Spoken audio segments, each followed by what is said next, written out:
Thanksgiving morning in the Bronx was colder than usual. The sky looked like silver glass, the kind that could shatter with a single breath. Grace Miller wrapped her scarf tighter around her neck and pushed a squeaky shopping cart toward the Brightmart supermarket. Her 2-year-old daughter, Ava, sat inside the cart, bundled in a tiny red coat, humming a song that only toddlers could remember. Grace was 7 months pregnant, exhausted, and still trying to look composed. "I just need a turkey," she whispered to herself. "A turkey, some milk, maybe a small pie if I'm lucky." Her husband, Mark, was supposed to come home the night before. He didn't. He said he had to work late, the same words he'd been using for months.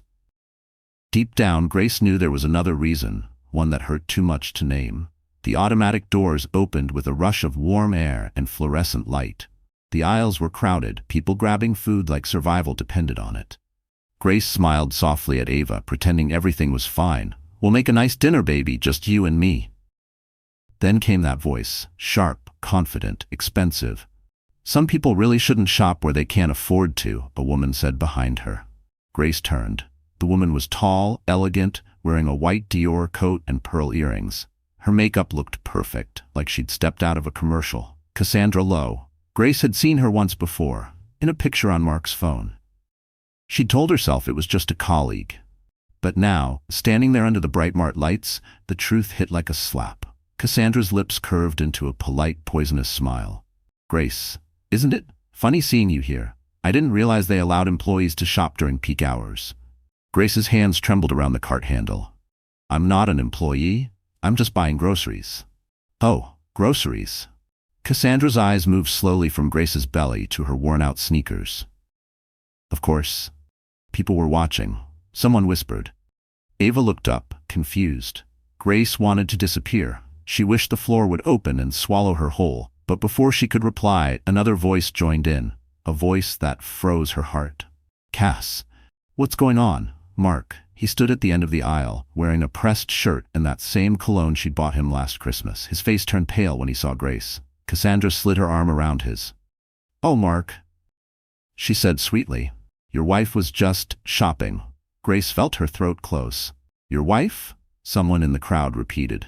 The air thickened. Mark stepped forward, avoiding her eyes. "Grace, don't make a scene," he murmured. A security guard appeared, probably summoned by Cassandra. "Ma'am, we've had a report of coupon fraud," he said stiffly. "Could you please step aside?" Grace blinked, unable to process it. "What? That's impossible." Cassandra folded her arms. "If you have nothing to hide, you won't mind them checking your cart." The guard began pulling items out: turkey, milk, baby food. Everything Grace had scanned properly. But Cassandra's tone sliced through the silence. "You see, some people fake coupons to get sympathy discounts. It's sad, really." Ava started crying. "Mommy, go home," she whimpered. Grace knelt beside her daughter, voice breaking.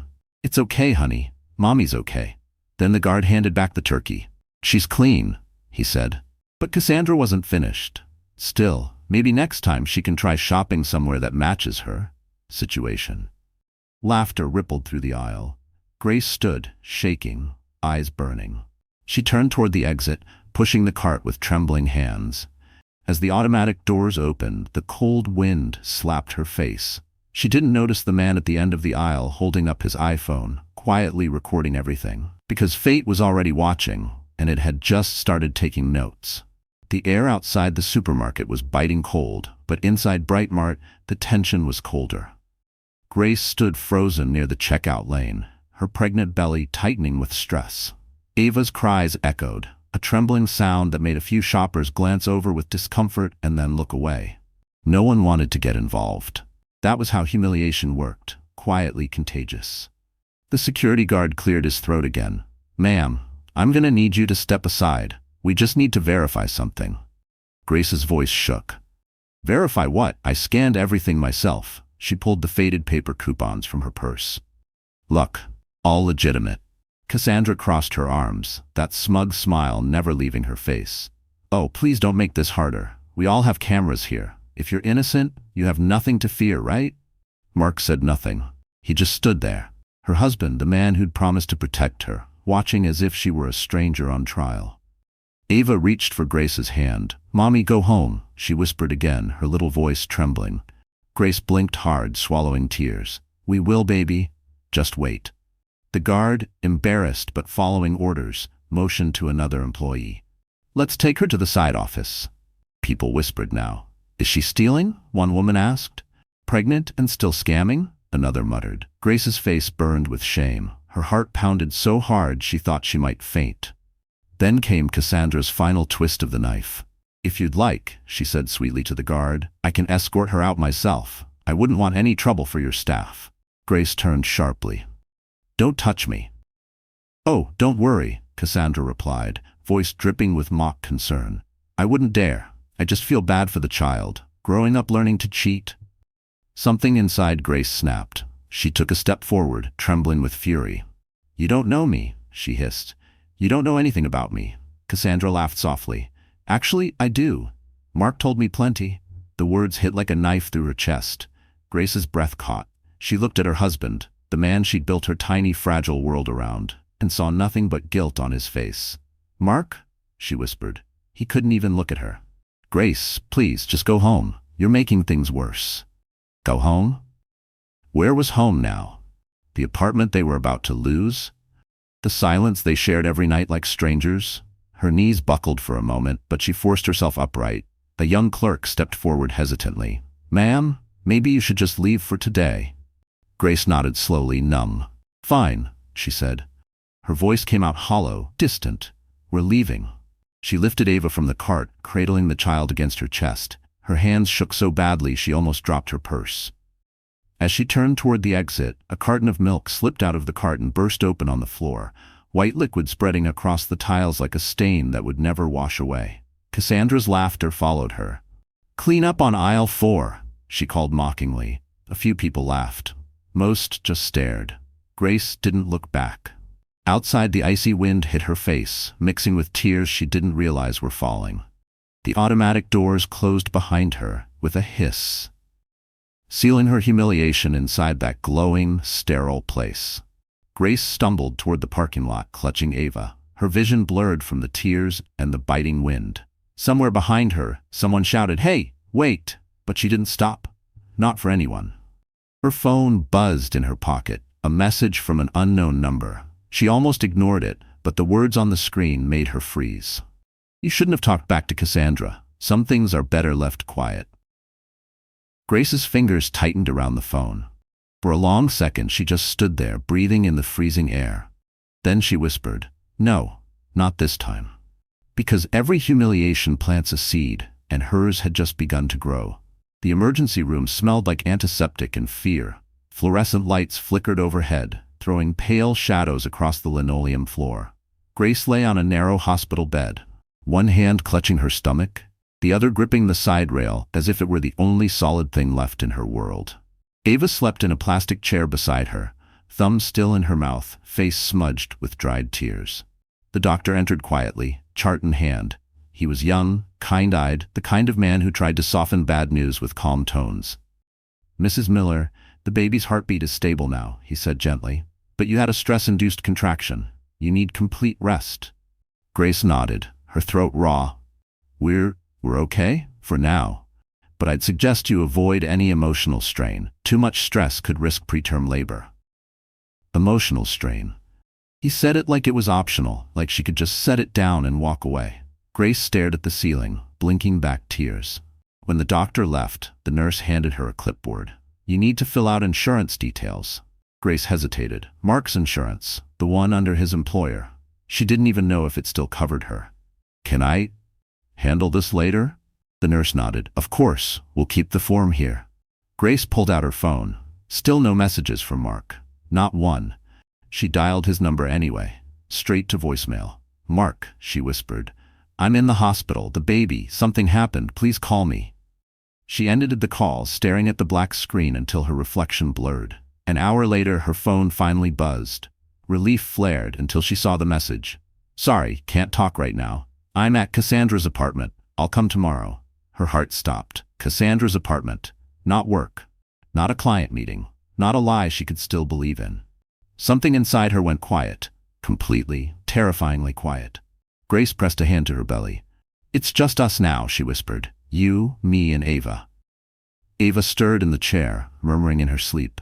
Grace brushed a curl from her daughter's forehead and felt the sting of helpless love. She wanted to protect this little girl from everything ugly in the world, especially from her own father.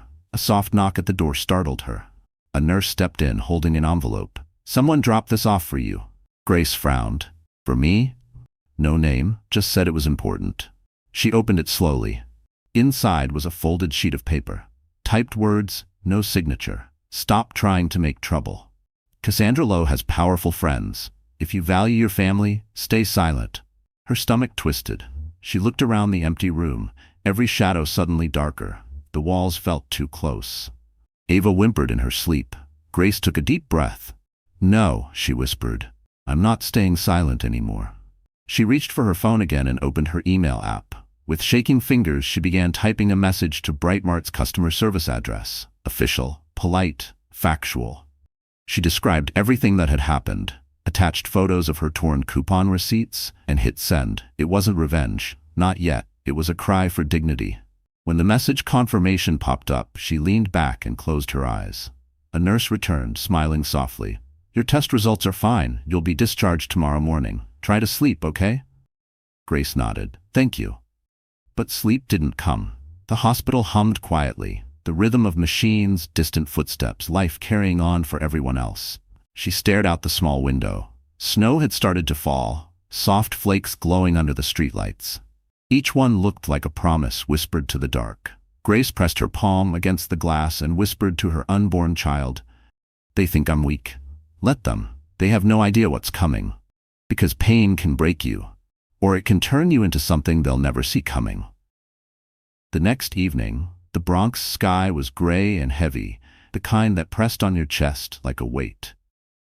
Grace stepped out of the hospital with Ava's tiny hand in hers, clutching a plastic bag of prescriptions and discharge papers. The snow had turned to slush. Every step splashed cold water against her worn shoes. The taxi driver glanced at her through the mirror. "You sure about that address, lady? That's not a good part of town." Grace nodded, her voice hoarse. "It's the only place we have." When they reached the narrow street, she helped Ava climb the cracked stairs of an old brownstone. The building smelled of mildew and frying oil. Inside, the hall lights flickered. "Apartment 2B. She knocked twice. The door opened to reveal Martha Evans, a woman in her 60s with kind eyes and a messy bun of silver hair. "You must be Grace. Come in, sweetheart. The room's not much, but it's warm." Warm was an overstatement, but Grace didn't care. There was an old radiator by the window, a single bed, and a small table stacked with books. Ava immediately climbed onto the bed, hugging her stuffed bear. Martha noticed the hospital bracelet still on Grace's wrist. "Rough night?" Grace managed a shaky smile. "You could say that." "Well, you're safe here. Nobody judges in this house. You hungry? I made stew." The smell of it, onions, carrots, something real, almost broke her. "Thank you," Grace whispered. As Ava ate, Martha poured tea into chipped mugs. "I lost my daughter years ago," she said softly. "Factory accident. The company called it an unfortunate oversight. They never even said her name on the news." Grace looked up, heart aching for the stranger who somehow understood. "I'm so sorry." Martha waved it off. "I learned something then. Silence protects the wrong people. Don't you let them silence you, honey." Grace stared at the steaming mug. "I sent a complaint email to Brightmart." "Good." Martha's smile was small but fierce. "You light that match, and don't you dare blow it out." Later that night, when Ava finally fell asleep, Grace sat by the window. Outside, the city hummed, distant sirens, muffled laughter from the street. Her phone buzzed with another message. Unknown number again.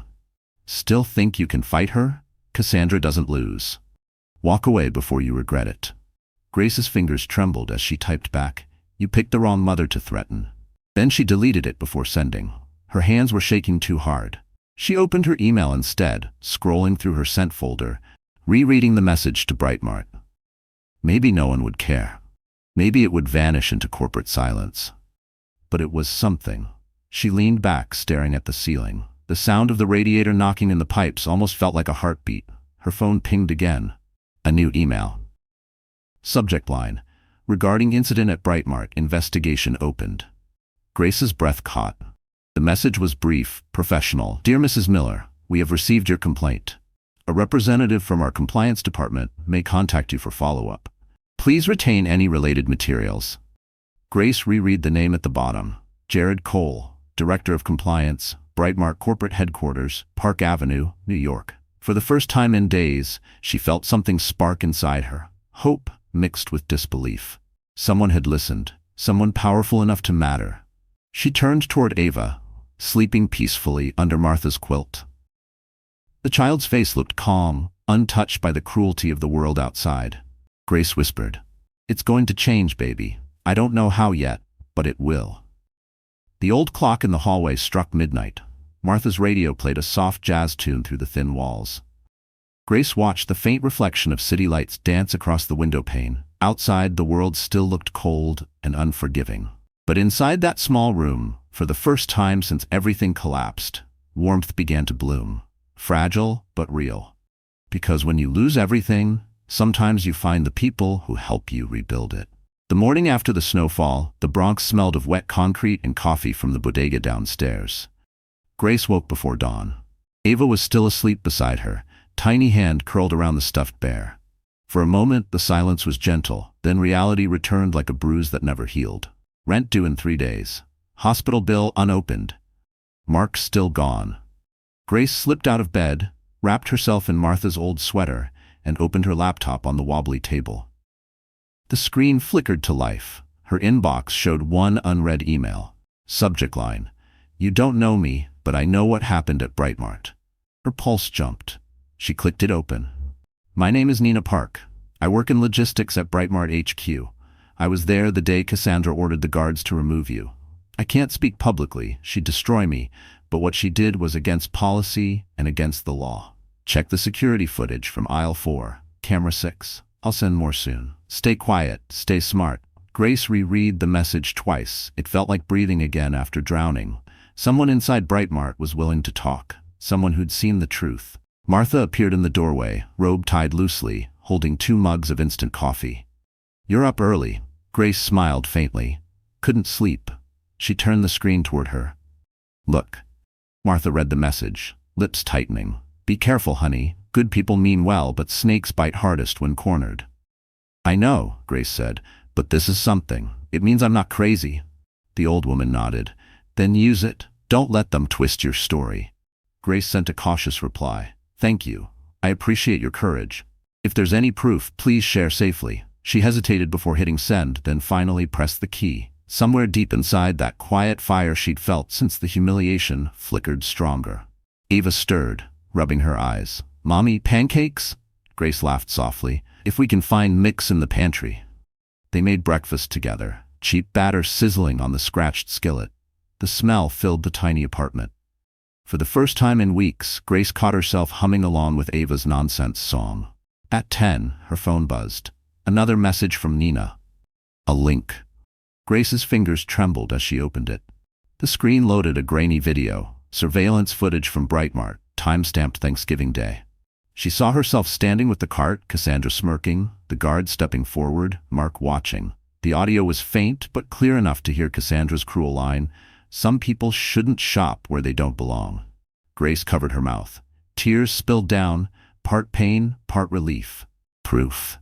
Actual proof," she whispered. "They can't hide this anymore." Then she noticed something else, a man in a navy suit standing in the far corner, watching the scene unfold. She didn't recognize him, but a badge flashed briefly under his jacket. Corporate staff. She paused the frame. Could that be Jared Cole, the compliance director who'd emailed her? Her heart pounded. Maybe fate wasn't cruel after all. Maybe it was building something behind the scenes. Later that afternoon, Martha came back from the store carrying a grocery bag and an Amazon box. "Delivery for you," she said. Grace frowned. "I didn't order anything." Inside the box was a small flash drive, no note, no sender. Grace glanced at the window, snow falling again, white and soundless. She plugged it into her laptop. The screen blinked, then a folder opened. Brightmart Internal Policy Violation Report, confidential. Pages of internal documents appeared, timestamps, manager signatures, disciplinary records. At the bottom, Cassandra Lowe's name appeared again and again. Martha leaned closer. "Sweetheart, whoever's helping you just handed you a grenade." Grace whispered, Then it's time they learn who they tried to crush. She saved the files to a hidden folder, then looked at Ava coloring on the floor. Strength filled her chest. Not rage, not revenge, just the calm before a storm she knew she would survive. Because once you taste justice, silence is no longer an option. Snow dusted the city like powdered sugar as Grace stepped out of the subway. Her breath formed small clouds in the cold air.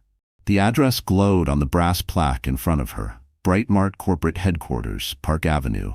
The kind of building she used to walk past without daring to look inside. Ava was with Martha today. Grace had dressed as best she could. A clean black coat, borrowed boots, and a ponytail she'd fixed twice on the train. Her reflection in the glass door looked nervous, but determined. "Just breathe," she whispered to herself. "They can't take what's already broken." Inside, the lobby gleamed. Marble floors, gold accents, a chandelier so bright it looked like it could burn the truth out of people. The receptionist glanced up from her MacBook. "Appointment name?" "Grace Miller, Compliance Department." The woman typed quickly, then smiled politely. "Mr. Jared Cole will see you. 24th floor." The elevator ride felt endless. Grace's heart thudded in her ears. When the doors finally opened, she stepped into a corridor lined with frosted glass offices. The city skyline spread beyond the windows, steel and sunlight too far from her world. A man stood by the window, tall, early 40s, dark hair streaked with gray. He turned as she entered, calm but alert. "Mrs. Miller, I'm Jared Cole." His voice was steady, professional, but not cold. He gestured to a chair. "Please, sit." Grace lowered herself carefully, her belly pressing against the table. "Thank you for seeing me." "I should be thanking you," Jared said. "Your email brought something important to light. I've reviewed the footage you mentioned. What happened at Brightmart that day was unacceptable and illegal." Grace blinked, unsure how to respond. "You saw it?" He nodded, tapping his MacBook. "I did, and I also saw who ordered it. Cassandra Lowe." The name hung unspoken between them like smoke. Jared leaned forward, voice low. "What I'm about to tell you doesn't leave this room. Cassandra isn't just an executive. She's a shareholder, one of the most powerful people in this company. Taking her down means touching money, reputation, and influence. Are you ready for that?" Grace hesitated. "I just want my name cleared." "That's how it always starts," Jared said quietly. "But once you open that door, you can't close it again." He reached into a folder and slid a document across the table. "We've initiated an internal investigation, but I need more than a complaint. I need you to make a statement, officially." Grace's hand trembled as she picked up the pen. "If I sign this, will it protect me?" "It will protect the truth," Jared replied. "And sometimes that's the same thing." She looked at him, really looked at him, and saw no pity, just conviction. She signed her name. The sound of the pen scratching the paper felt final, like a door locking behind her. When it was done, Jared exhaled. "One more thing," he said. "I ran a background check. Cassandra Lowe doesn't exist before 2016. No tax records, no family, no history. It's like she appeared out of thin air." Grace frowned. "That's not possible." "Oh, it's possible," Jared said. "But it means she's hiding something big." Her phone buzzed in her bag, another unknown number. She ignored it. Jared stood, extending his hand. "We'll be in touch soon, and Mrs. Miller." "Yes?" He met her eyes. "Don't underestimate what you've started." Grace left the building into a swirl of snow and traffic noise. Park Avenue shimmered with holiday lights, but the air felt sharper now, charged with something electric. She checked her phone on instinct. One new message, no name attached. "You made a mistake meeting him. Walk away, or you'll lose more than your job." Grace stared at the screen, the city's reflection flickering across her eyes. Then she whispered, "Not this time." Because courage isn't the absence of fear. It's walking straight into the building anyway.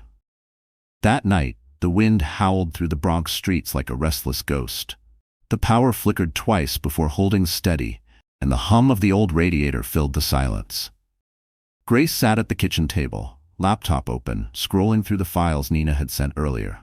Lines of numbers, invoices, and employee names blurred together. Every document pointed toward Cassandra. Falsified reports, hidden payments, fake charity transactions. But without someone inside corporate to back it up, it was all just smoke. She rubbed her temples, exhaustion pressing behind her eyes. Ava slept soundly in the other room, her small breathing steady and warm. Martha's door was closed, light still glowing underneath. The world outside was asleep, but Grace couldn't stop thinking. Then her phone rang.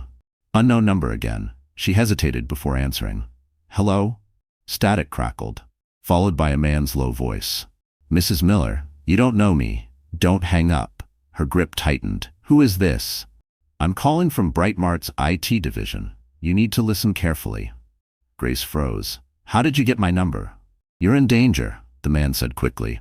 Cassandra found out you met with Jared Cole. She's furious. She's digging into your background, trying to discredit you before the investigation hits the board. Grace's pulse hammered. Discredit me, how? She's rewriting your personnel file, making it look like you were fired last year for misconduct. If that record goes public, your complaint becomes worthless. Her breath caught. Why are you telling me this? Because I've seen her do it before, he said. She ruins people quietly, but this time she's slipping up. She's using a personal laptop to change the files. The IP address traces to a private account in her name. Grace grabbed a pen, scribbling notes on a napkin. Can you prove that? I can try, but I'll need time, and you need protection. Don't stay alone tonight. The line went dead. Grace stared at the phone, the napkin shaking in her hand. The clock read 11:37 p.m. A floorboard creaked behind her. Martha stood in the doorway, robe wrapped tight, eyes sharp. What's wrong, sweetheart? Grace hesitated, then handed her the napkin. Someone just called, said Cassandra's trying to erase my record. Martha frowned. Do you believe him? I don't know, but I do know she's desperate. The older woman walked to the counter, poured 2 cups of tea, her movements slow but deliberate. You listen to me, she said. People like her, they think money makes them untouchable, but every lie leaves a fingerprint. You just need to find where it smudges. Grace smiled weakly. You sound like you've done this before. Martha sipped her tea. Let's just say I've buried a few bullies in paperwork. They both laughed softly, breaking the tension for a moment. Then Martha turned serious again. You keep everything backed up. Cloud, flash drive, whatever you can find. Don't let anything vanish. Grace nodded. I already did. Multiple copies. Good girl, Martha said. Now get some sleep. Tomorrow will come and you'll need your strength. But sleep didn't come easy.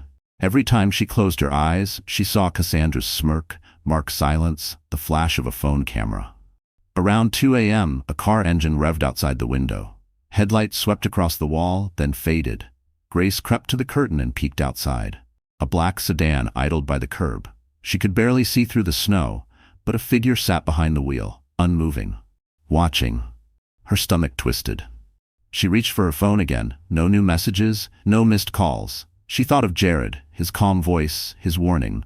Once you open that door, you can't close it again. The car pulled away slowly, disappearing into the dark. Grace stood there a long time, one hand resting on her stomach, feeling the baby move. We're okay, she whispered.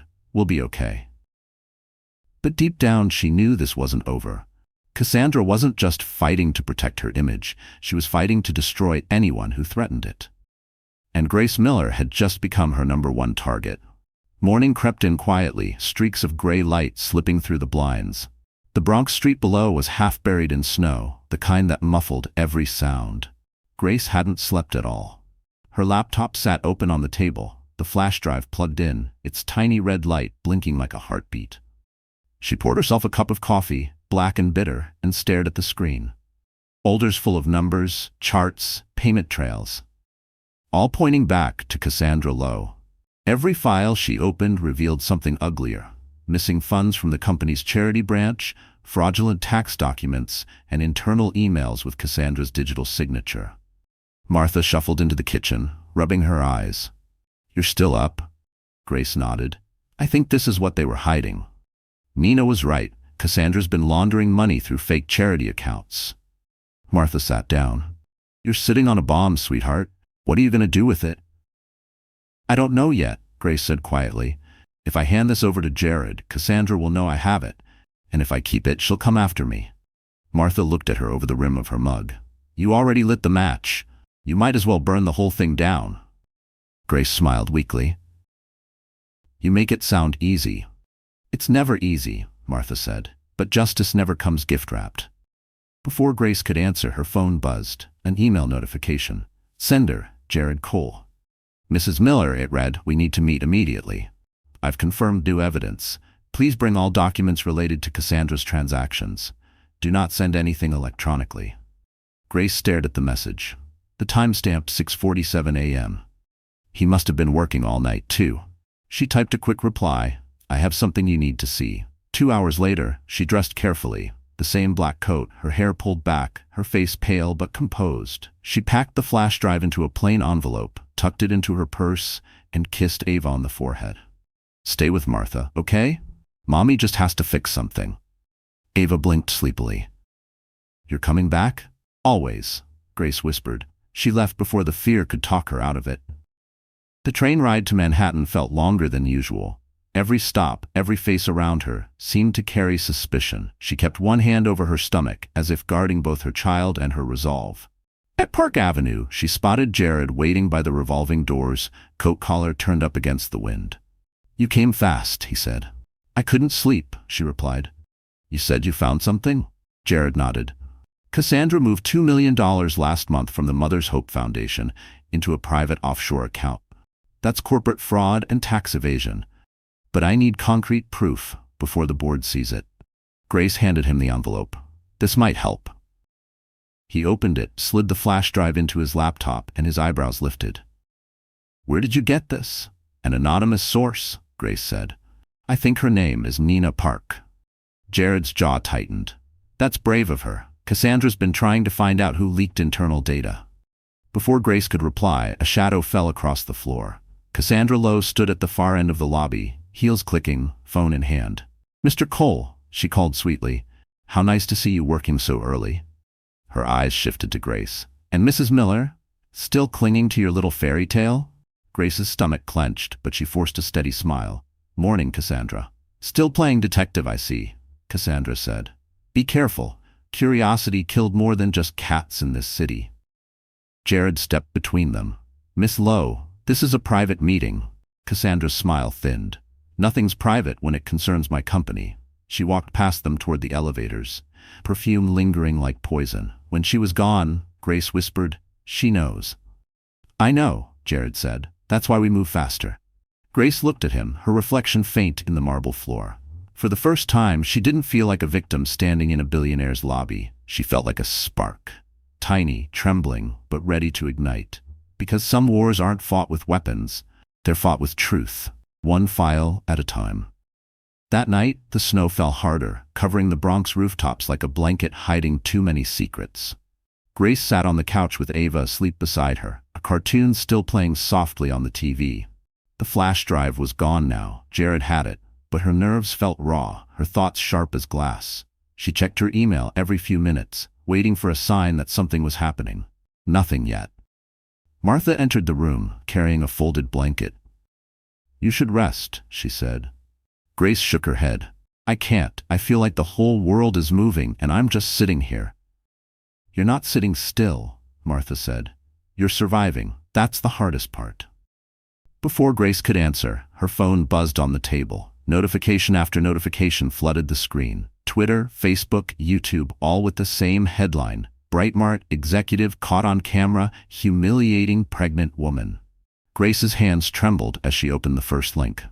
The video from Thanksgiving, the one she thought would disappear into silence, was everywhere now. Uploaded anonymously, spreading faster than she could breathe. Millions of views, thousands of comments.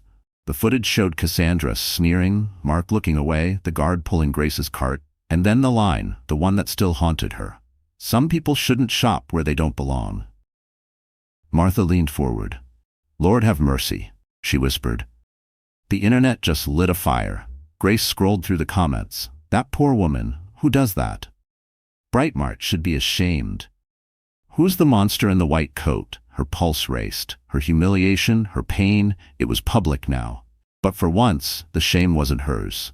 It belonged to the woman who'd caused it. A new text appeared from an unknown number. You think this helps you? You've made enemies you can't handle. Grace's fingers shook. She typed back, you already made me lose everything. What's left to take? Then she hit delete before sending it. The phone rang almost immediately. Jared. Grace, are you seeing this? Yes, she breathed. It's everywhere. This could work in our favor, he said. The board's been trying to ignore the investigation, but this video forces their hand. Public pressure means they'll have to act. What about Cassandra? Grace asked. She's in crisis mode, Jared said. PR team's spinning lies, saying it's edited footage, a smear campaign. But the timestamp and store footage match perfectly. She can't erase this one. Grace exhaled shakily. What happens now? I need you to stay quiet, Jared said. Don't make statements online. Let the truth speak for itself. Tomorrow, I'll present the files you gave me to the board. And if they protect her, then we take it outside, Jared replied. To the press, to the authorities, wherever it needs to go. The call ended. Grace stared at the screen, her reflection caught between light and shadow. For months she'd been drowning in silence. Now her voice, her story, was everywhere, and she hadn't said a single word. Hours passed. Reporters began camping outside Brightmart stores. Customers filmed themselves returning products, calling for boycotts. On TV, a headline scrolled beneath the news anchor's calm voice. Public outrage against Brightmart executive Cassandra Lowe. Investigation underway. Grace switched off the TV and leaned back against the wall. Ava stirred in her sleep, murmuring something about pancakes. Grace smiled faintly. Martha set a hand on her shoulder. You see, the truth has legs, baby. It always finds its way out. Grace nodded, tears welling. But what if it finds me too? Martha squeezed her hand. Then you look it in the eye and say, about time. The city outside glittered with cold light. Grace walked to the window, pulling back the curtain. Snowflakes floated like falling stars. Somewhere downtown, Cassandra Lowe's world was starting to crumble. And though Grace couldn't hear it yet, the sound of justice had already begun. Slow, steady, unstoppable. Because when the truth finally breaks free, it doesn't whisper. It roars. The next morning, Manhattan glittered with cold sunlight. The kind that made the glass towers look like they were made of ice. Grace stood outside Brightmart's headquarters, one hand resting on her belly, the other gripping the strap of her purse.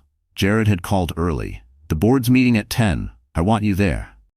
Now it was 9:47 a.m. She took a deep breath and stepped inside. The lobby buzzed with tension. Reporters hovered outside, flashes going off through the glass doors. Employees whispered near the elevators. Grace caught bits of conversation. The video, Cassandra's meltdown, investigation. When the elevator opened, Jared was waiting. He looked sharper than usual. Navy suit, calm eyes that gave nothing away. You ready? He asked. As ready as I'll ever be, she said. They rode to the top floor in silence. The boardroom stretched like a cathedral of glass, with the Manhattan skyline glittering beyond. A long table gleamed beneath the light. Around it sat 12 people. Investors, lawyers, executives. At the head of the table sat Cassandra Lowe. She looked nothing like the confident woman from the video. Her eyes were shadowed, her expression brittle beneath a flawless mask. Mrs. Miller, she said evenly, I wasn't expecting you. Grace's voice was calm. You humiliated me in public. I think I've earned a seat at the table. A low murmur rippled through the room. Jared cleared his throat. We're here to review the findings of the internal investigation into Brightmart's charitable operations and employee conduct. He opened his laptop, projecting files onto the large screen. Graphs, documents, and internal emails appeared, the same ones from Grace's flash drive. These are the records showing unauthorized fund transfers from the Mother's Hope Foundation to a private account registered under Cassandra Lowe's alias. Cassandra smiled tightly. Those records are fabricated, probably by this woman's friends. Grace's heart thudded, but Jared didn't flinch. We verified the metadata. Each file originated from Cassandra's corporate device. The room went quiet. One of the older board members adjusted his glasses. Ms. Lowe, that's a serious allegation. Cassandra straightened. You can't prove intent. Those transactions were temporary reallocations, standard accounting practice. Jared clicked again. The projector filled with images, screenshots of her emails, wire confirmations, and most damning of all, the fake charity ads Cassandra had approved. Then came a final video clip, grainy footage from Thanksgiving Day, the one that had gone viral. Her voice echoed through the speakers. Some people shouldn't shop where they don't belong. Cassandra's face drained of color. This is harassment, she snapped. You're exploiting an emotional outburst. Grace stood. That outburst almost cost me my baby. Her voice wavered, but she didn't back down. You made me feel like I didn't deserve to exist. But I'm still standing, Miss Lowe, and the world saw who you really are." The silence was deafening. Outside, the city hummed. Taxis, sirens, life, but in that room time froze. Jared turned to the board. "You have the evidence. The decision is yours." The chairwoman of the board looked around. "All in favor of removing Cassandra Lowe from her position, effective immediately." Hands went up one after another until only Cassandra's remained down. The gavel hit the table. Motion passed. Cassandra rose, trembling. "You think this fixes anything? You're all cowards." She turned to Grace. "You'll regret this." Grace met her gaze, steady and cold.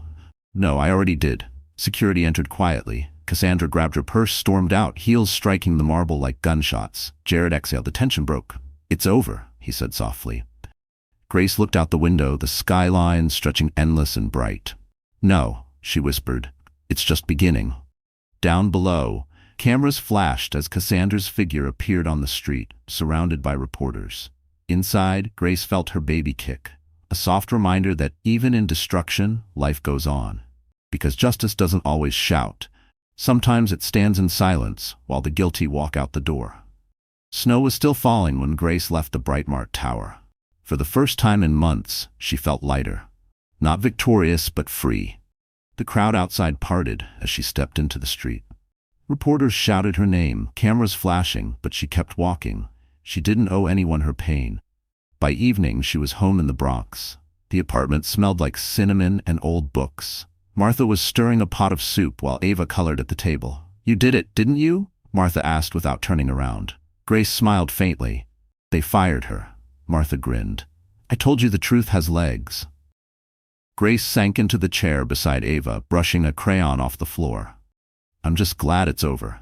But peace never lasts long. The phone rang, an unknown number again. Grace's stomach tightened. She answered cautiously. "Hello? Grace Miller?" The voice was male, smooth, practiced. "This is Detective Ron Dwyer, NYPD Financial Crimes. We're following up on the Brightmart investigation." Grace straightened. "Yes, of course. What can I do?" "There's been a new development," he said. "One of the accounts tied to Cassandra Lowe also has your name on it." Grace froze. "What? That's impossible." "It's not uncommon for fraudsters to use victims' information," he continued. "But I'll need you to come downtown tomorrow to verify your identity. Bring your ID and bank statements." Her throat went dry. How did my name get on it?" "That's what we're trying to find out." When the call ended, Grace sat motionless. Martha noticed the change instantly. "What happened?" Grace explained, voice trembling. Martha's eyes narrowed. "They're framing you." "Why would they?" "Because powerful people don't go quietly, honey. Cassandra may have lost her title, but snakes still bite after you cut the head off." Grace pressed a hand to her stomach, trying to calm the flutter of panic. "I can't go through another fight." Martha grabbed her hand. "Yes, you can. You already did." That night, Grace barely slept. Around 2 a.m., she went to the kitchen for water and found an envelope slipped under the door. Her name was typed neatly across the front. Inside was a single sheet of paper. "You thought you won. You didn't. They always need someone to blame." She turned it over. No signature, no address. Just the faint smell of expensive perfume. Cassandra's perfume. The next morning, Grace met Jared at a cafe near Central Park. He looked serious, phone buzzing non-stop beside his coffee cup. "I heard about the police call," he said. "They're trying to turn the investigation upside down." "You think Cassandra's behind it?" "She still has allies in the company, people she paid off. They're scrambling to protect themselves." Grace rubbed her forehead. "What do I do?" "You show up with proof. Bring every document, every receipt. Transparency is your armor." Grace nodded, but before she could answer, the cafe door opened. Mark walked in. Her breath caught. He looked worn, unshaven, desperate. "Grace, we need to talk," he said quietly. Jared's expression hardened. "You shouldn't be here." Mark ignored him. "Please, Grace, I didn't know they'd come after you. Cassandra told me she'd drop everything if I helped her fix her name." Grace's stomach twisted. "You helped her? I thought she just wanted to apologize." "Stop," Grace said, voice breaking. "You sold me out, again." Mark's eyes filled with tears. "I'm sorry, I swear I didn't mean. Meaning doesn't erase what you did." Jared stood. "You need to leave before I call security." Mark hesitated, then walked out into the snow. Grace slumped in her chair. "He never changes." Jared reached across the table. Then you stop expecting him to. From now on, you protect yourself. She nodded slowly, feeling the cold settle into her bones. Not fear this time. Cassandra was fighting dirty. But Grace had something she didn't. Truth, allies, and a will forged in humiliation and loss. Because when the past claws back, you don't hide from it. You face it, stronger than before. The police precinct on West 54th Street smelled like burnt coffee and tired paper.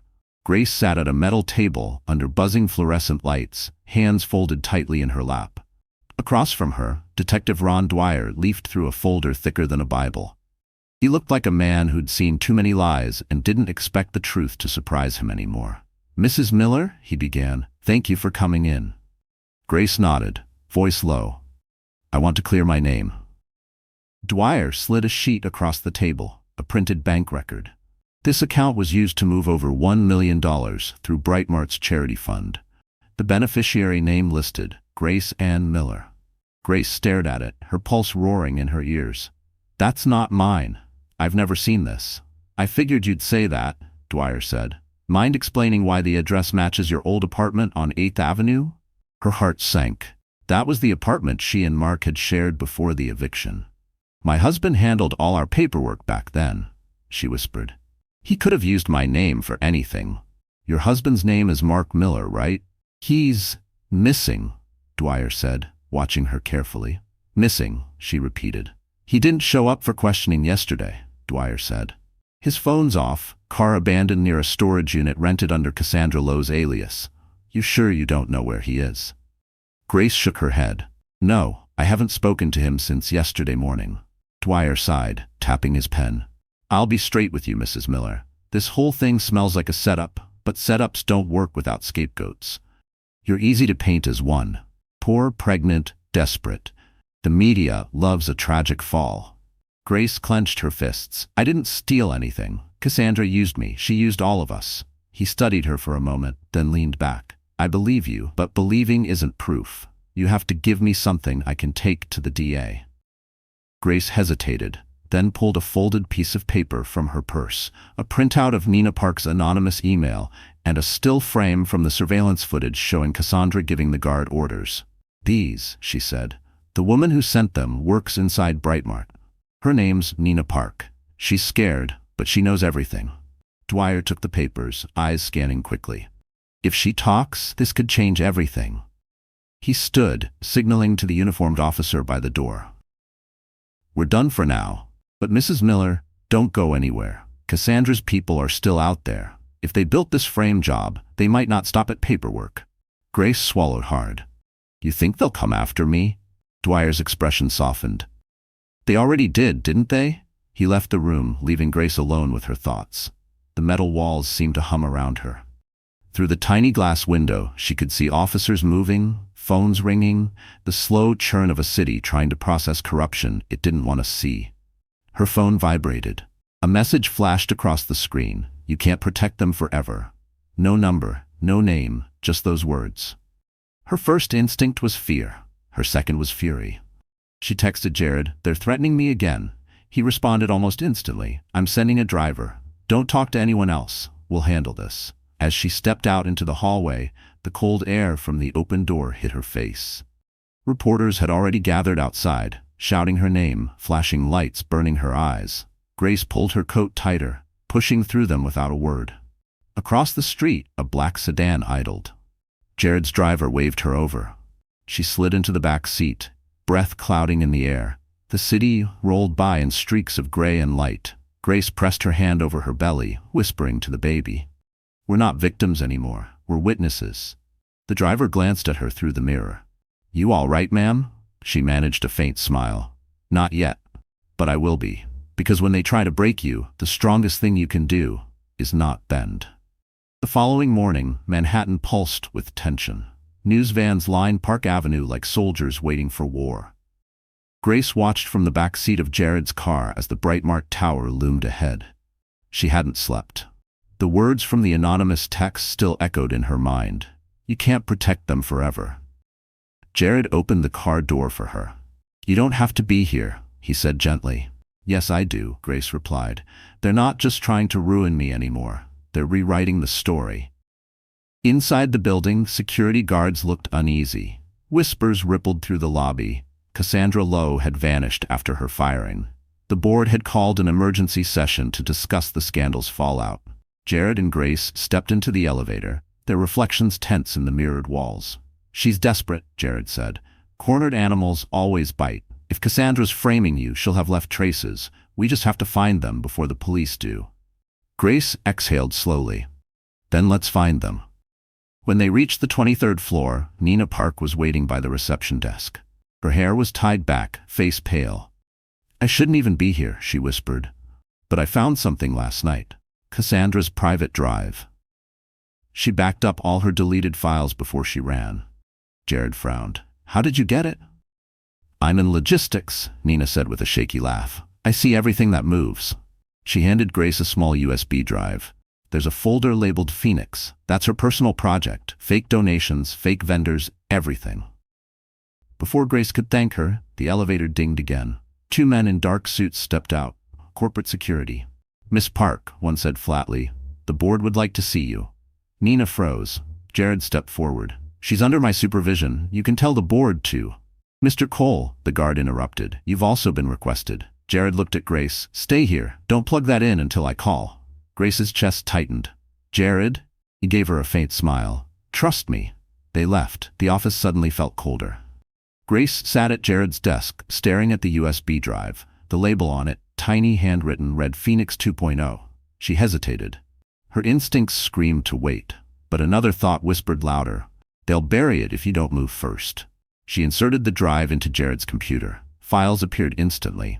Spreadsheets, transaction logs, folders of receipts. But one file at the bottom caught her eye. finalinsurance.mp4. Her finger hovered over the mouse. Then she clicked. The video loaded. Cassandra appeared on screen, sitting in a luxurious office, glass of wine in hand, speaking directly to the camera. "If you're seeing this," she said coolly, "then Brightmart turned its back on me. So here's my insurance, evidence that the board approved every charity transfer I executed. And if I go down, they all burn with me." Grace's heart pounded. The timestamp was from 2 days ago. Cassandra had recorded it right before disappearing. This wasn't just about money. It was corporate corruption from the top. Footsteps echoed in the hallway. Voices. Grace yanked the USB from the laptop and slipped it into her coat pocket just as the door burst open. Detective Dwyer stood there, flanked by 2 officers. "Mrs. Miller," he said, eyes narrowing, "step away from the computer." Grace froze. "What's going on?" "We just received a warrant for your arrest," Dwyer said. "Fraud and obstruction of justice." Her stomach dropped. "What? No, you don't understand." Jared appeared behind him, face pale but defiant. "Don't touch her. You're making a mistake." Dwyer frowned. "Then prove it." Grace reached into her pocket and held up the flash drive. "This," she said, voice trembling but steady, "is your proof." Jared stepped forward, taking it from her hand. "Detective, I think you'll want to see what's on this before you put anyone in cuffs." Dwyer studied their faces, then nodded slowly. "All right, let's take a look." As the officers escorted them to the conference room, Grace caught her reflection in the glass. Tired eyes, swollen belly, but a spine that refused to bend. She whispered to herself, "Not today." Because this time, the trap wasn't hers.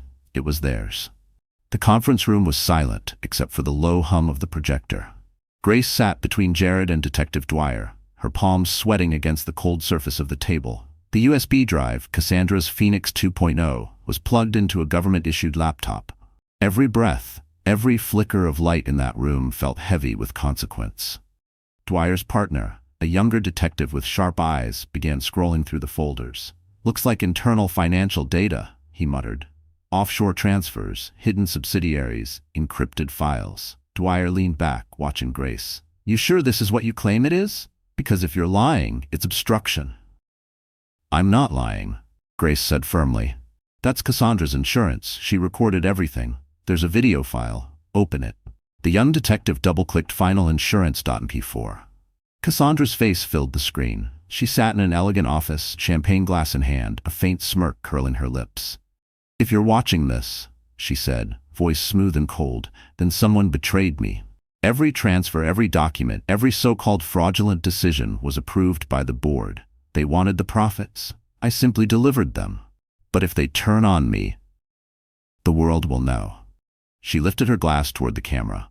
"And Grace Miller, the poor pregnant prop they used, will take the fall first. By the time she realizes it, I'll be gone." Grace's throat tightened. Dwyer's expression shifted, the cynicism fading from his eyes. Jared stood, arms crossed, voice sharp. "You heard her. This wasn't just Cassandra. This was systemic. She used Grace's name to mask her own laundering trail." The younger detective paused the video. "Sir, the metadata confirms it. File created on Cassandra's corporate device 3 days ago, uploaded to a hidden drive." Dwyer rubbed his temples. "Jesus, she built a firewall of fall guys, and Grace was at the top of the list." Jared turned to Grace. "You did it. This proves everything." But Grace couldn't celebrate. She was shaking, the weight of months of fear crashing into relief. "They would have let me go to prison," she whispered. "They would have let my daughter grow up thinking her mother was a thief." Dwyer stood, signaling his partner. "Get this to forensics. We'll issue a warrant for Cassandra Lowe immediately." He looked at Grace. "You're clear, Mrs. Miller. You're not the target anymore." Grace closed her eyes. The words felt unreal. "You're clear." When the detectives left, Jared turned to her, his voice softer. "You okay?" Grace laughed weakly. "I don't even know what okay means anymore." He smiled. "It means you survived. That's enough for now." The door opened again. Nina Park stepped in, holding a folder. "I heard what happened," she said. "There's one more thing you should see." She laid out printed emails, correspondence between Cassandra and a Brightmart board member. They were planning to relocate the charity funds offshore under a new name, Green Harvest, Nina explained. Grace froze. "Green Harvest? That was my mother's company. They bought it out years ago." Nina nodded. "Looks like Cassandra was repurposing it as a laundering shell, using your mother's legacy to hide her crimes." The realization hit hard. Grace felt her throat tighten. "She didn't just steal my name. She stole my family's." Jared placed a reassuring hand on her shoulder. "Then it's poetic justice that you'll be the one to take it back." Grace looked down at the old company name printed on the document, her mother's signature faintly visible in the scan. "I will," she said quietly. Outside, the city moved like nothing had changed, taxis honking, snow melting into gray puddles. But inside that sterile room, something had shifted forever. Cassandra's empire wasn't just cracking, it was imploding. And Grace, the woman everyone underestimated, had pulled the first thread. She stood, smoothing her coat. "What happens now?" Jared smiled. "Now," he said, "we finish it. Because sometimes justice doesn't arrive with thunder. It comes quietly, file by file, until the walls finally fall." Snow was melting into gray slush along Park Avenue when Cassandra Lowe's empire finally collapsed. The arrest warrant went public before noon. News anchors said her name like a curse, flashing her photo beside headlines that screamed, "Brightmart scandal explodes. Executive accused of fraud, blackmail, and identity manipulation." Grace sat in Jared's office, watching it unfold on the TV mounted above the glass wall. Every station ran the same footage, Cassandra being escorted out of a luxury apartment tower on Fifth Avenue. Her perfect hair disheveled, her Dior coat wrinkled, her trademark confidence gone. Cameras swarmed. Martha called from the Bronx, voice trembling with joy. "They got her, baby. I'm watching it right now." Grace smiled faintly. "I know, Martha. It doesn't even feel real." "Believe it," Martha said. "You stood your ground, and the truth did the rest." Ava's giggle echoed faintly through the phone as Martha added, "Your little one's been dancing to the news music." Grace laughed softly. "She has my sense of timing." When the call ended, Jared walked in carrying 2 coffees. "They found her laptop," he said, setting one in front of her. "Everything she deleted was mirrored to a backup server. Forensics says she was planning to leave the country last night, Cayman Islands." "Did she say anything?" Grace asked. He nodded. "To the cameras? Just one thing. She said you framed her." Grace rolled her eyes. "Of course she did." "She's desperate," Jared said. "People like her only know how to lie. But the evidence is airtight now. The DA's office is filing multiple charges: financial crimes, coercion, defamation, and something else, using a stolen corporate identity. That last one ties straight to your mother's company." Grace stared at the skyline beyond the glass wall, the buildings gleaming under the weak winter sun. "So, this is how it ends." Jared leaned against the table. "Not quite." The board's agreed to make a public statement tomorrow. They'll formally clear your name and announce a restructuring of Brightmart's charity division. They also want to offer you a position. Grace blinked. A position? Director of Community Outreach, Jared said. It's not just symbolic. They want to rebuild trust. You'd oversee the Mother's Hope Foundation and redesign the new charitable model. Grace's lips parted in disbelief. They want the woman they threw out of a store to lead their foundation? Sometimes redemption needs a face, Jared said with a small smile. And I told them you were the right one. She looked down at her coffee, steam curling into the air. I'm not sure I want to work for them again. Then don't do it for them, Jared replied softly. Do it for yourself, and for the women who don't get a chance to fight back. The words sank deep. Grace thought of every mother she'd seen shopping with fear in her eyes, counting coupons, apologizing for existing. Maybe this was bigger than her.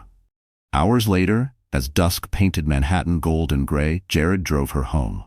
The city felt different, not softer but fairer, as if it had finally acknowledged her. When they reached the Bronx, reporters were waiting near her building, shouting her name. Grace tightened her scarf and kept walking, yearly, holding her head high. Inside, Ava ran into her arms, tiny hands clutching her coat. Mommy, you're on TV again. Grace kissed her forehead. Hopefully for a good reason this time. Martha smiled from the kitchen doorway. Dinner's ready, hero? Grace laughed, but her voice caught halfway. Hero. The word felt heavy, but right. Later that night, when Ava was asleep, Grace stood by the window, looking at the city lights flickering like 1,000 beating hearts. Jared's text arrived. Tomorrow we start fresh. Grace typed back, tomorrow we rebuild. Because when power falls, it doesn't echo forever, but the strength of the broken does. The next morning, sunlight spilled across Manhattan like gold thawing through glass. The city was alive again.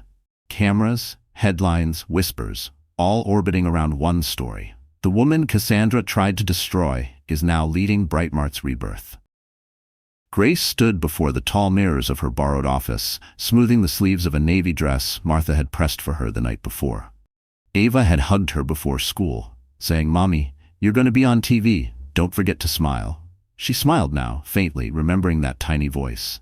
Jared knocked once and stepped in, crisp suit, calm confidence.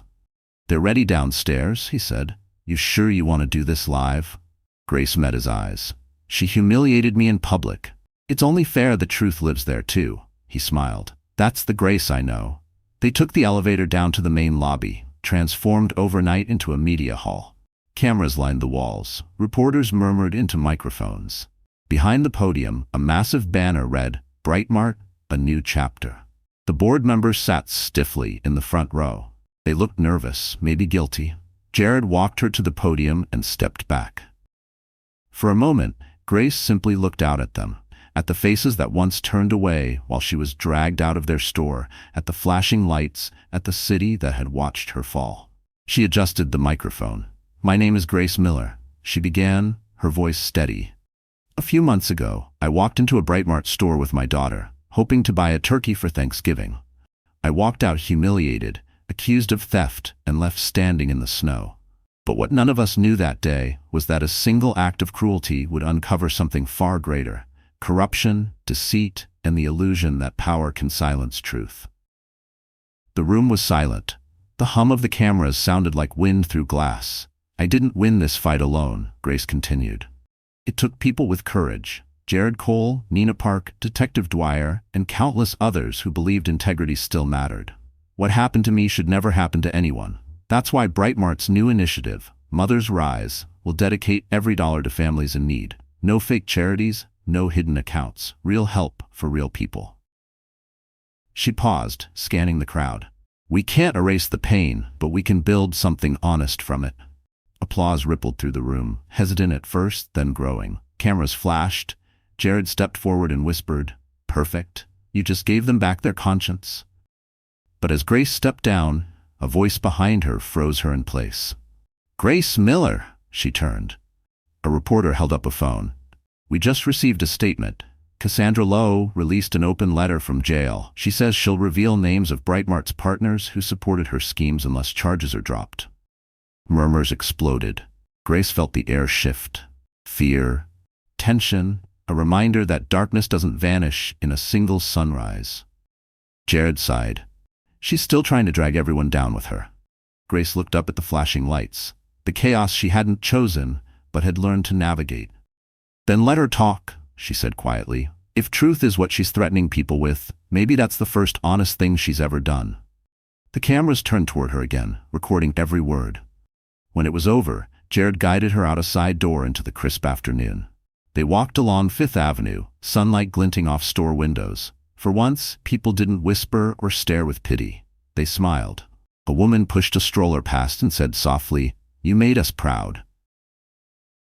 Grace's throat tightened. She nodded, whispering, "Thank you." As they reached the corner, Jared handed her a small envelope. "From the board," he said. "Official offer letter." She opened it. Director of Community Outreach, full salary, benefits, and a line in bold, Independent Oversight Authority. Grace folded it carefully. "Looks like they're serious." Jared grinned. "Because of you." Grace glanced up at the winter sky, pale blue and endless. "No," she said softly, "because of the truth. Because redemption isn't about revenge, it's about reclaiming the voice they tried to take from you." Winter tightened its grip on New York as Cassandra Lowe's trial began. The courthouse steps were a blur of microphones, reporters, and flashing cameras. Grace stood across the street, scarf pulled high against the wind. Jared stood beside her, coat collar turned up, the weight of months etched on both their faces. Inside, the air buzzed with quiet anticipation. The case had become national news. Breitbart scandal, executive faces federal charges of fraud, conspiracy, and defamation. Every seat in the courtroom was filled. Martha watched from the back row, clutching her purse like armor. Cassandra sat at the defense table, her once perfect posture diminished but her eyes still sharp. She wore a gray suit and a cold smile that barely moved. When Grace entered, their gazes met, two women bound by the same story but walking opposite ends of fate. Jared leaned close. "You don't have to testify if you're not ready." Grace inhaled slowly. "I am. This isn't about me anymore." When her name was called, she walked to the witness stand. The courtroom hushed. She placed her hand on the Bible, her reflection trembling in the glass barrier. The prosecutor, a composed woman in her 40s, stepped forward. "Mrs. Miller," she began, "can you describe what happened on Thanksgiving Day last year?" Grace's voice didn't shake. She told them everything. The shopping cart, the humiliation, Cassandra's smirk, the fear in Ava's eyes. She spoke of the emails, the false accusations, the forged accounts in her name. "Why didn't you walk away?" the prosecutor asked gently. Grace looked at Cassandra, then at the jury. "Because walking away would have meant teaching my daughter that cruelty wins."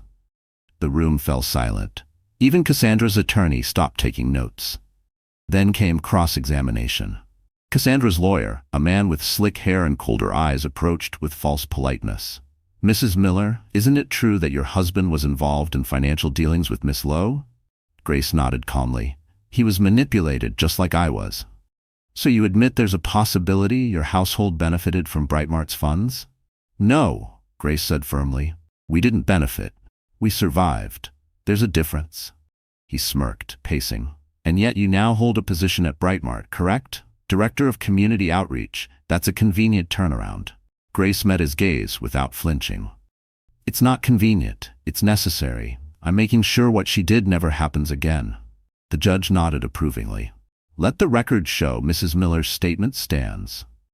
Cassandra's jaw tightened. For the first time, she looked unsure. Later, Jared testified next, presenting digital evidence, Cassandra's encrypted drives, bank transfers, and the final insurance video. When the screen showed Cassandra's own recorded confession, murmurs rippled through the courtroom. The prosecutor paused the video and turned to the jury. This was not a mistake. This was a calculated betrayal of trust.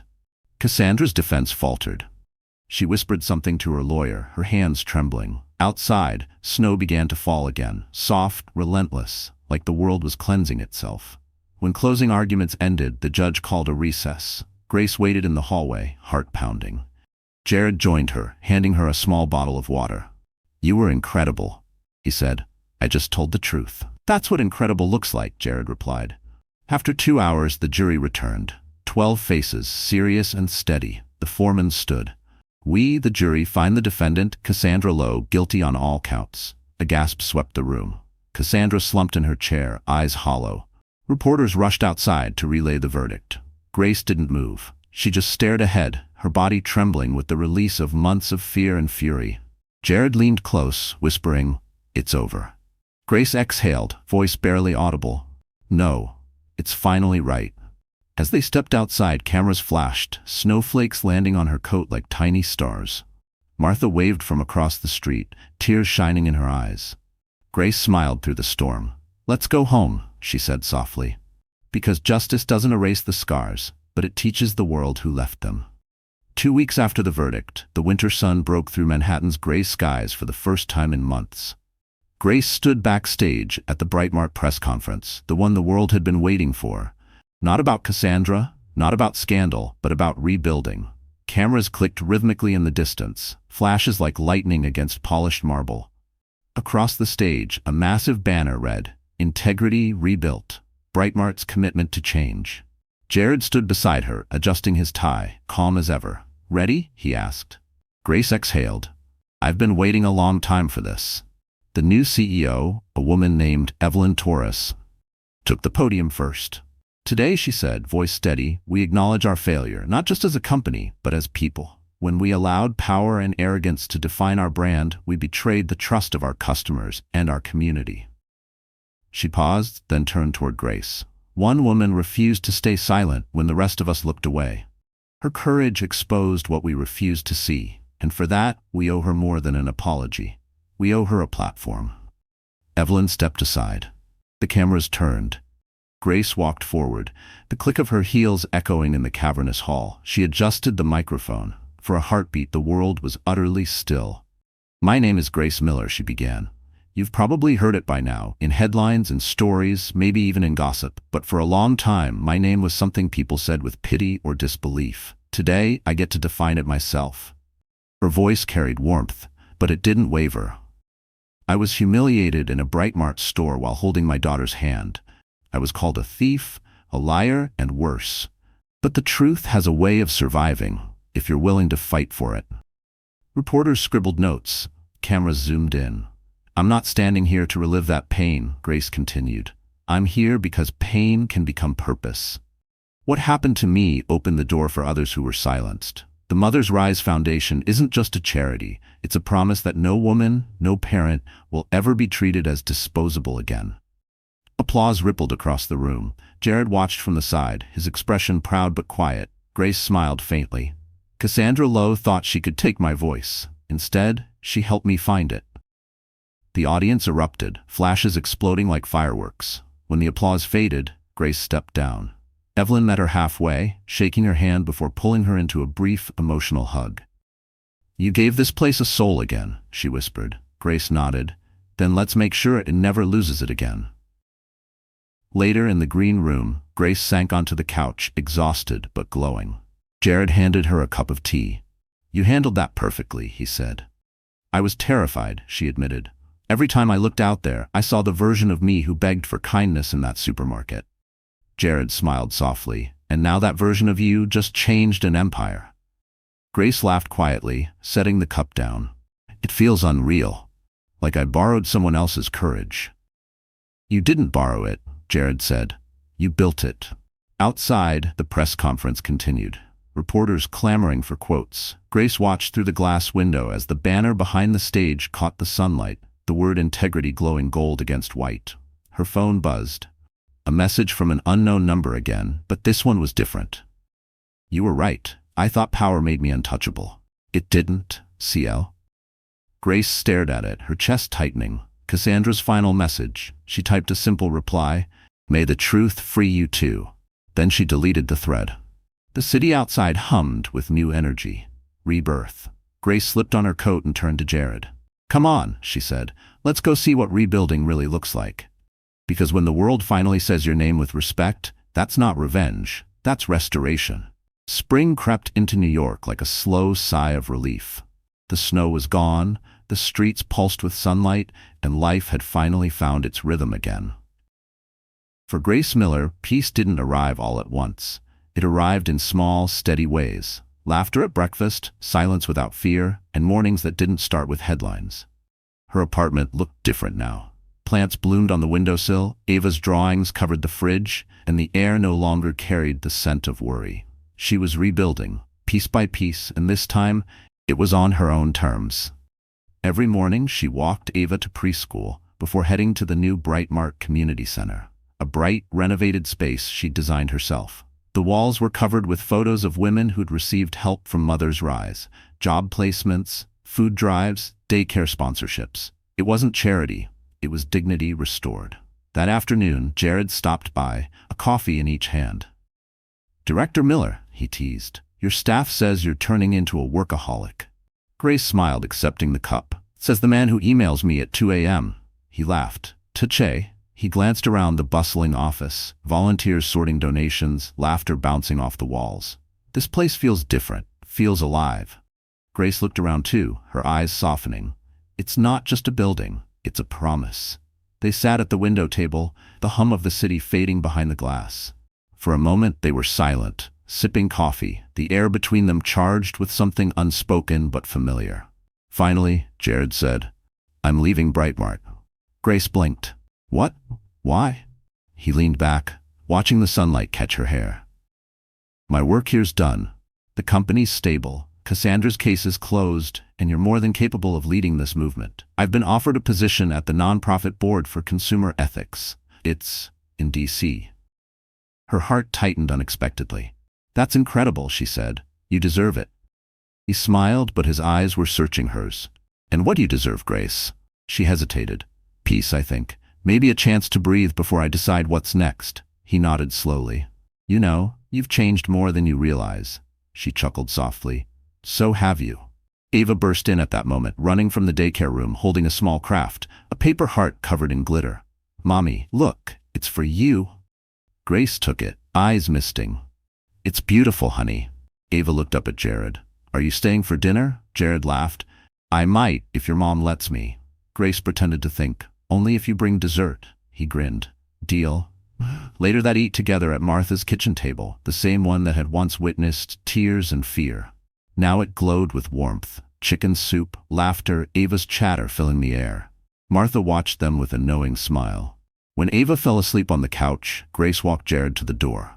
The night air was cool and soft, the city lights twinkling in the distance. He hesitated, then said, "I'll be gone for a few months, maybe longer. But if you ever need anything." She stopped him with a small smile. "I know, you'll be there." They stood there for a heartbeat too long. Then Jared reached out, brushing a strand of hair from her face. "Take care of yourself, Grace Miller." "I will," she whispered. He turned to leave, but she called after him. "Jared?" He looked back. "Thank you," she said softly, "for believing me when no one else did." His smile was quiet but full. "Always." As he disappeared down the street, Grace lingered at the doorway, the wind lifting her hair. She glanced back inside. Ava asleep, Martha humming, the world safe again. She whispered to the night, "We made it." Because sometimes love doesn't arrive with fireworks, it waits until the storm is over, then walks in quietly, carrying peace. The year had passed since the day Grace Miller was dragged out of that supermarket. 1 year since humiliation turned into strength, and strength into quiet victory. Now, as Thanksgiving returned, the city that once broke her heart seemed to glow softer. Maybe because she finally knew how to breathe in it again. The Bronx apartment smelled like roasted turkey and cinnamon. Laughter spilled from the kitchen. Ava, now 3, stood on a stool beside Martha, helping mash potatoes with a plastic spoon. "Mommy, look, I'm cooking." Grace smiled from the doorway. "You're the best chef I know." Ava grinned proudly. Martha winked. "She gets it from me, of course." Grace laughed and went to set the table. Everything about this Thanksgiving was different. Not lavish, but warm, filled with peace instead of tension. A vase of sunflowers stood in the center, beside a handwritten card from the Mother's Rise volunteers. "Thank you for reminding us that truth feeds more than the body. It feeds the soul." The doorbell rang. When Grace opened it, she froze for a moment. Jared stood there, holding a pie from a bakery on 5th Avenue. "I heard rumors you're hosting the best dinner in New York," he said with that easy smile. Grace blinked back tears. "You're supposed to be in D.C. "I was," he said, stepping inside. "But I couldn't miss this. Besides, Ava sent me a very serious invitation." Ava peeked from behind Martha. You promised dessert. Jared laughed, handing her the pie. Apple caramel, as ordered. Dinner was simple but perfect. Laughter, stories, and gratitude filling every corner of the small apartment. Martha said grace at the table, her hands folded gently. For every storm that tried to drown us, for every light that found us again, we thank you. When the plates were cleared, Grace poured coffee while Jared helped Ava build a tower of marshmallows. The soft hum of the city drifted through the open window. Music, laughter, distant fireworks from downtown. Martha leaned toward Grace. You look happy, sweetheart. It suits you. Grace smiled, eyes glistening. For the first time I am. Later that evening, she stepped outside to the balcony, wrapping herself in a knitted shawl. The air was crisp, the skyline glittering like a field of stars. Jared joined her, 2 mugs of coffee in hand. Hard to believe it's been a year, he said. I still remember every second of that day, Grace whispered. But now when I think about it, I don't feel small anymore. I just feel grateful. He nodded. Gratitude's the strongest revenge. She laughed softly. You always know what to say. They stood in comfortable silence, the night wrapping around them like a secret. After a while, Jared said quietly, You could have given up, Grace. Most people would have, but you didn't. Grace looked out at the skyline. I had a daughter watching me, and a friend who refused to let me break. He turned to her then, eyes warm. Friend? She smiled. For now, Jared chuckled. I'll take it. Inside, Martha called out, Dessert's getting cold. Grace and Jared exchanged a look before heading back inside. Ava was already waiting with 2 forks. You're slow, she teased. Grace sat down, pulling Ava close. The room glowed golden under the light, the kind of glow that only comes when peace finally replaces pain. As they ate, laughter bubbled up again, free, unguarded, real. Grace looked around at the table, the faces she loved, the home she rebuilt from nothing. For a long moment, she said nothing, just listened to the hum of love around her. Then, softly, she whispered to herself, We're home. Outside, snow began to fall again, gently, as if the sky itself was closing the circle. A quiet promise that even after the darkest winters, spring always finds its way back. Because sometimes justice isn't about punishment, it's about peace. And peace, when it finally arrives, tastes exactly like coming home. So, that's how Grace's story ends. Or maybe, how it begins again. You're still here, right? If you've stayed with me all the way to this moment, maybe something in her journey touched a part of you too. Maybe you've been through your own storms, the kind that make you question your worth, your strength, your place in this world. But like the Stoics said, what stands in the way becomes the way. Every heartbreak, every injustice, every moment you thought would break you, was quietly shaping the person you were meant to become. Grace's story reminds us that healing doesn't always roar. Sometimes it whispers. It shows us that justice, peace, and dignity aren't given. They're earned through courage, through truth, through never giving up on yourself. And maybe that's why you're still watching, because deep down, you know it's your turn to rise too. So if her story stirred something inside you, share it. Let someone else remember their strength tonight. And don't forget to like, subscribe, and stay with us, because next time, maybe it'll be your story that reminds the world what resilience truly looks like.